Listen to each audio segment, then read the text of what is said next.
Hello friends, you are most welcome. WhatsApp ने 2019 में NSO, जो कि एक इजरायली ग्रुप है, उस पर अपने वीडियो कॉलिंग फीचर को बेचने का आरोप लगाया था। तब पता चला कि पेगासस कितना खतरनाक सॉफ्टवेयर है। इससे किसी के भी फ़ोन की जासूसी, चाहे वह एंड्रॉयड हो या आईफोन, आसानी से की जा सकती है। और हाल ही में भारत सरकार और विश्व के अन्य देशों की सरकारों पर भी इस सॉफ्टवेयर का गलत इस्तेमाल अपने देश के नागरिकों की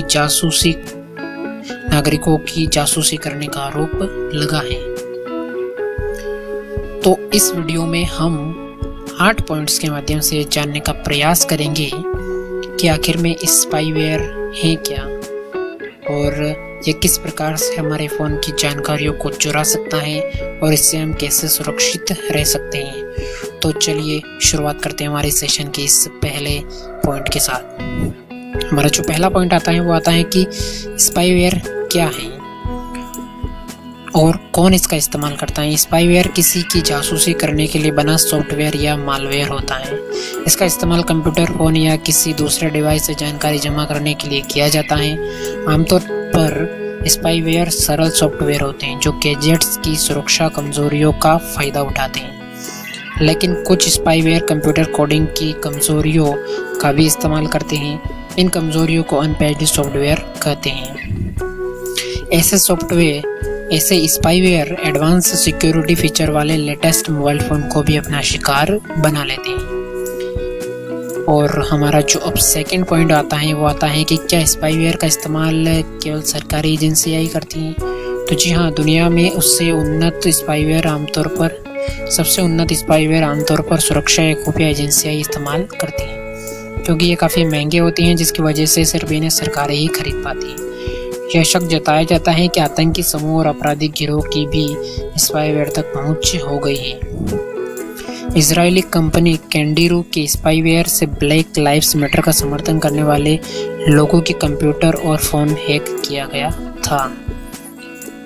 अब हमारा जो तीसरा पॉइंट उठता है वो उठता है कि क्या पेगासस जैसे स्पाईवेयर हमारे फ़ोन और डिवाइस से क्या क्या चुरा सकते हैं। तो एक परिष्कृत सॉफ्टवेयर डिवाइस में मौजूद हर जानकारी चुरा सकता है। यह रियल टाइम में फ़ोन कॉल सुन सकता है, email, password, social media post, WhatsApp या टेलीग्राम के इनक्रिप्टेड मैसेज भी यह पढ़ सकता है। यूज़र की लोकेशन बता सकता है। कुछ स्पाईवेयर स्मार्टफोन या डिवाइस के कैमरे और माइक्रोफोन भी चालू कर सकते हैं। कुछ स्पाईवेयर दूसरे डिवाइस में फाइल भी भेज सकते हैं। तो हमारी निजता या गोपनीयता की सुरक्षा करने में कौन हमारी मदद कर सकता है, ये हमारा चौथा पॉइंट उठता है। तो इसको हम यदि समझे तो एप्पल और गूगल जैसे गैजेट और सॉफ्टवेयर बनाने वाली बड़ी कंपनी ही स्पाईवेयर को नाकाम करने में सक्षम है। ये कंपनियां कई सालों से अपने स्मार्टफोन ऑपरेटिंग सिस्टम पर सुरक्षा में सुधार कर रही हैं, लेकिन पेगासस और इस जैसी मालवेयर कंपनी को पूरी तरह नाकाम नहीं किया जा सका है। बड़ी क्लाउड कंपनियां भी अपने सर्वर को ऐसे हमलों से बचाने में जुटी हैं। माइक्रोसॉफ्ट और अमेजन वेब सर्विसेज ने मालवेयर को ब्लॉक करने के लिए कई सारे कदम उठाए हैं। अब हमारा जो पांचवा पॉइंट उठता है वो उठता है कि क्या मुझे पता चल सकता है कि मेरा डिवाइस हैक हो गया है? शायद नहीं। मालवेयर को चुपके से काम करने और अपने ट्रैक को कवर करने के लिए डिज़ाइन किया गया है, इसलिए इनसे बचने का सबसे अच्छा तरीका है खुद का बचाव करना। क्या मेरा डिवाइस असुरक्षित है? ये हमारा छठा पॉइंट आता है। तकरीबन हर किसी का स्मार्टफोन असुरक्षित ही होता है। हालांकि ज़्यादातर आम लोगों के स्मार्टफोन को निशाना बनाने की संभावना कम है। इनके निशाने पर खास लोग होते हैं। अब हमारा जो सातवां पॉइंट आता है वो आता है कि स्पाईवेयर से सुरक्षित रहने के लिए हम क्या कर सकते हैं।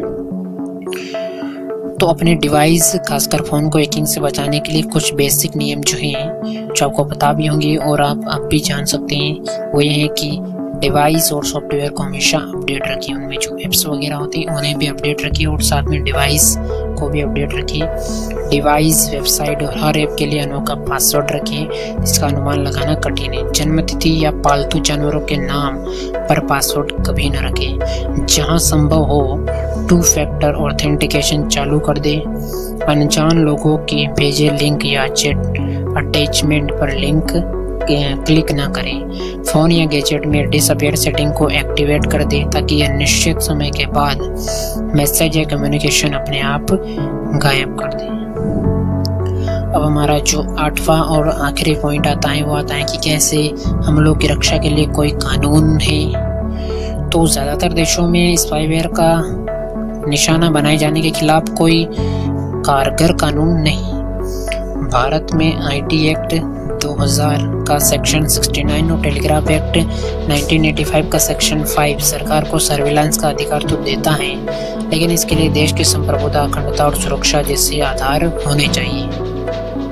इसी तरह आईटी एक्ट में सेक्शन 43 और सेक्शन 66 में हैकिंग प्रतिबंधित है। आईटी एक्ट के सेक्शन 66B में कंप्यूटर या अन्य गैजेट से चोरी की गई सूचनाओं को हासिल करने पर 3 साल की जेल हो सकती है। तो स्पाईवेयर सॉफ्टवेयर एक खतरनाक सॉफ्टवेयर है जो हमारी फ़ोन की निजी जानकारियों को भी हमारी परमिशन के बिना चुरा सकता है। तो इसलिए अपनी फ़ोन की सुरक्षा के लिए आप ऐप्स को कंटिन्यूसली निरंतर समय अंतराल पर अपडेट करते रहें और साथ में डिवाइस को भी अपडेटेड रखें। साथ में कोई भी पासवर्ड जो रखें वो आप अपनी जन्मतिथि या पालतू जानवरों के नाम पर कभी ना रखें, ठीक है। और कुछ और 2 फैक्टर ऑथेंटिकेशन भी चालू ज़रूर रखें अपने मोबाइल में। तो इस प्रकार से आप इससे बच सकते हैं। तो ये था स्पाईवेयर के बारे में हमारा सेशन। धन्यवाद, शुक्रिया।